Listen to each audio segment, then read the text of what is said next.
Hello guys. Welcome back to our channel. Today, we have an incredibly chilling story to share with you, a true tale of horror and the paranormal. This is a story about a Uber driver who bought a used car not knowing it is haunted. For your convenience, I have divided it into 6 parts. So, let's dive into the story without wasting any time. Part 1, The Deal. It was a gloomy evening when I stumbled upon the used car dealership tucked away in a desolate part of town. I had been driving for Uber for years, and my old car was starting to fall apart. Desperation led me to this place, where I met Mr. Jenkins, an unsettling old man with a glint of mischief in his eyes. "I've got just the car for you," he croaked, leading me toward a vintage 1960s sedan. It had an eerie charm to it, like it had seen countless stories unfold within its steel frame. "A true gem, I promise," he assured me. With the pressures of work mounting, I hastily accepted the deal and drove away in my new car, brushing off the vague warnings from Mr. Jenkins about strange occurrences associated with the vehicle. After all, I thought, what could possibly go wrong? Part 2, An Unexpected Passenger. At first, things seemed fine.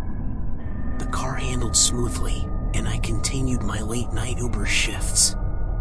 But then, one fateful night, I picked up a passenger who would change everything.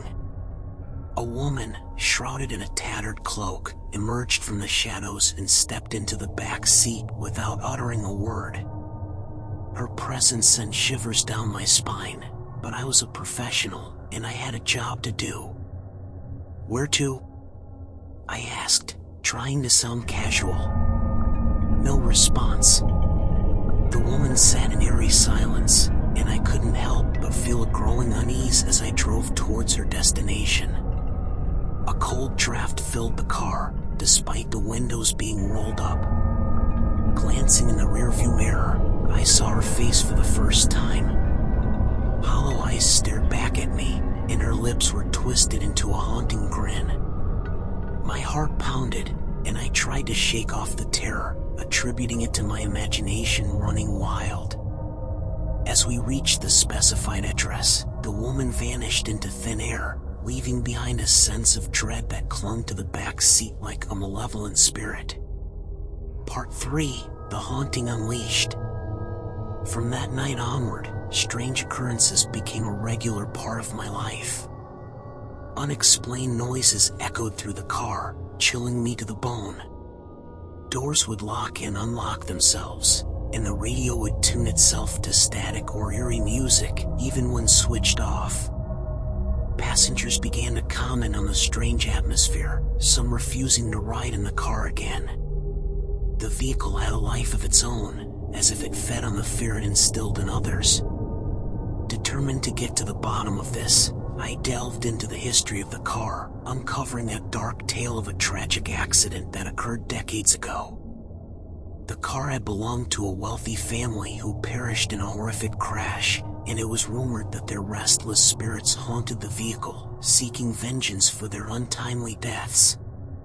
Part 4, Descend into Darkness. As the haunting escalated, I started to lose sleep and my sanity. Shadows danced at the edge of my vision, and sinister whispers filled my mind. My relationships crumbled, and the fear of being alone in the car became unbearable. In a desperate bid to rid myself of this curse, I sought out a local medium who warned me of the malevolent presence lurking within the vintage car. "You must confront the spirits," she advised. "Only then can you break their hold on the car and free yourself from their torment." Part 5, Confrontation and Redemption.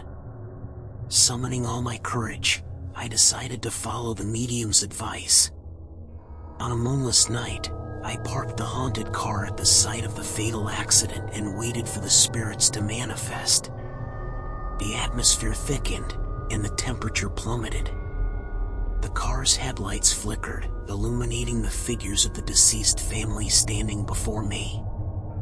Their eyes bore into my soul, accusing me of some unknown wrongdoing. Trembling, I spoke aloud, apologizing for unknowingly purchasing the car that caused them such pain. I promised to find a way to set them free from their tortured existence. In a heart-stopping moment, the spirits seemed to draw closer, their anger palpable. But as the minutes stretched on, I saw their ethereal forms begin to soften, the rage giving way to sorrow. Part 6, A Haunting's End. With tears streaming down my face, I pleaded with the spirits to find peace and forgiveness. Slowly, they started to fade away, leaving a sense of relief and sadness in their wake. It was as if their souls finally found the solace they had sought for so long. From that night on, the haunting ceased.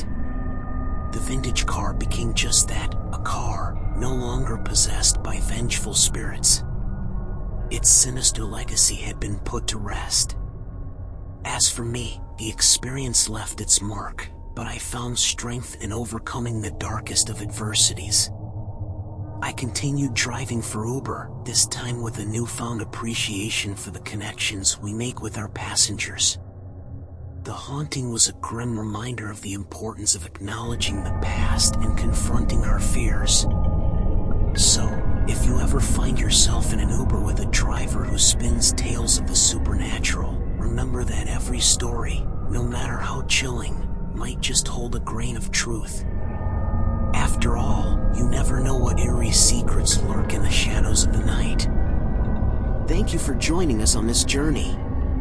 Don't forget to like, subscribe, and hit that bell button to stay tuned for more thrilling tales.